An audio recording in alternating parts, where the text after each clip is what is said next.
Okay, Assalamualaikum semua dan selamat tengah hari. Maaflah cikgu lewat sikit, cikgu ada meeting tadi. Cikgu ada tu panitia. Okey.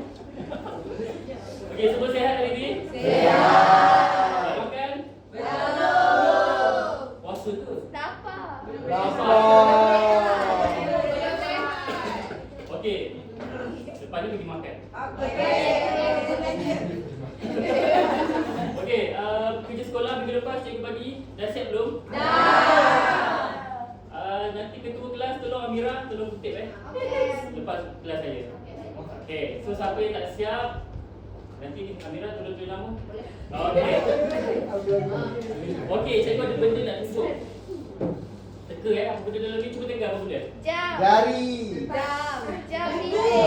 Sebab KFC. apa dia? Warna apa ni? Ini apa benda? Dinding. Okey. Cuba kalau cikgu cabut bateri. Boleh nak kan? Okey, kalau cikgu pasang balik, hidup. Function. Okey, contoh kalau cikgu pasang bateri tapi tak ada jarum, tak ada nombor. Jam, maksudnya jam tu masih berfungsi tak? Sama juga macam awak pergi sekolah naik apa? Mandi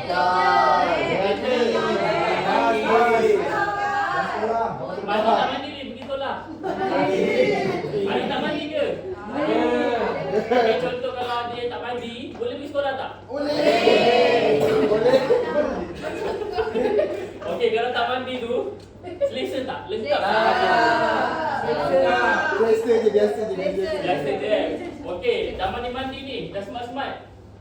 Pakai slipper pergi sekolah. Boleh ke? Tak. Sama juga macam jam tadi. Ada bateri, ada jarum, tapi tak ada nombor. Sama juga kan dengan jam. So, maksudnya apa? Maksudnya elemen dalam kehidupan kita sangat penting walaupun dia kecil. Sebab tu siapa yang ada dengan kita ni, kita kena hargai. Okey, walaupun sekecil benda ke sebesar benda pun ia sangat penting dalam kehidupan. So itulah tajuk kita pada hari ini, iaitu tentang komponen litar elektrik kita. Maksudnya kalau kita ada bateri, kita ada mentol, tapi kita ada wire. Boleh ke dia menyala lagi? Sama juga macam jam tadi. Okey, so sebab tu elemen dalam kehidupan kita ni sangat berkait. So memerlukan antara satu sama lain. Okey? So itu sahaja daripada saya.